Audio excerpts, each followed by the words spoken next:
As we mentioned, stocks making a huge reversal today, still having one of their worst weeks of the year as trade tensions between the U.S. and China escalate. Kayla Tausche is in Washington with the very latest. A busy day, busy few days on your beat, Kayla. Yeah, Scott, one of the worst weeks for stocks all year, coming off of whiplash on these trade talks, but ending with a rather sanguine set of statements from President Trump on Twitter after a week where he weighed in a very vitriolic way on these trade talks. But today he says that he held candid and constructive conversations, his administration did, with China, their delegation led by the vice premier. And he says the relationship between President Xi and myself remains a very strong one, and conversations into the future will continue. He doesn't say exactly when those talks will resume, and up until now, we don't know when those talks will be held. Safe to say it won't be next week. The Senate just putting out a testifying schedule for next week, and the Treasury Secretary will be testifying on Wednesday on the Treasury Department's budget. And of course, normally he and the Trade Representative Ambassador Lighthizer have been the ones to travel to Beijing. But certainly a rather calm end and conclusion to this week, where the president did increase tariffs last night, more than doubling them on the tranche of $200 billion. And I'm told that sources briefed on talks expect that the can will be kicked for a matter of weeks, and that if a deal isn't reached in a matter of weeks, it's then that President Trump would actually put into effect this paperwork to put tariffs on the remainder of Chinese imports. We'll see what can be done. We'll see what discussions happen behind the scenes, and we'll see if both China and the U.S. continue to have these cordial statements, at least in the public sphere. Scott? I'm looking at something right now, Kayla, that says, according to Mr. Liu, that China and the U.S. agreed to continue talks in the future, but in Beijing. So it certainly looks as though, yeah, talks are going to continue. We don't know exactly when, and it's not going to be here.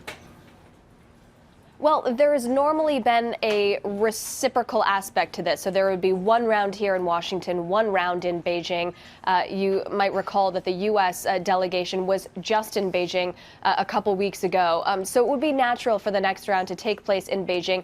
I did see those headlines as well. We know that the Vice Premier Liu He was briefing the Chinese media here before departing D.C. They had an afternoon flight. So perhaps that briefing is where those headlines are from, but certainly reiterating exactly the messaging that we heard from the administration, although there is probably more that went on behind the scenes, and that's the color that we're going to try to get to figure out exactly where this skirmish goes next. All right, Kayla, we appreciate it very much. That's Kayla Tausche with the latest out of Washington, D.C. for us. If I'd have told you all that we were going to have these additional tariffs put on and the market was going to be down, you said, yeah, I believe that. But I was going to say, and it's going to rally back on really not much and close where it did. You all would have been surprised, right? Mm-hmm. No one expected the market to finish where it did today with these additional tariffs, did you? I don't think they equated to the market turnaround of the day, so I agree with that. But I think we were oversold. The velocity of the move, and this just comes down to positioning and trading and sentiment.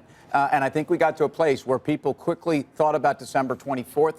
People quickly thought about a downgrade in the global economy like we began doing last summer. And so, look, neither side should want this to happen. And right now, based upon the earnings season we just had, and although guidance wasn't great, we talk all the time about where EPS has been cut back.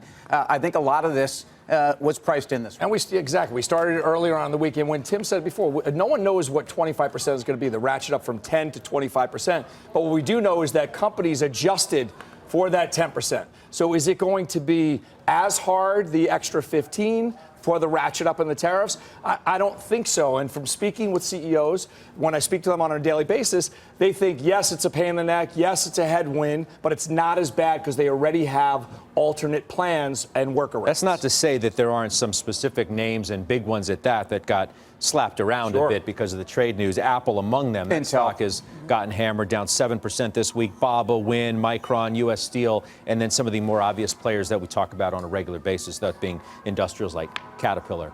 Names to keep an eye on if this sort of trade unrest, if you want to call it that, continues, Care. Yeah, I mean, Apple, to me, it's not surprising. I'm not surprised they went down. Yeah. I'm maybe a little surprised it didn't go down more, actually. It bounced off the bottom 3%. All of them did. Okay.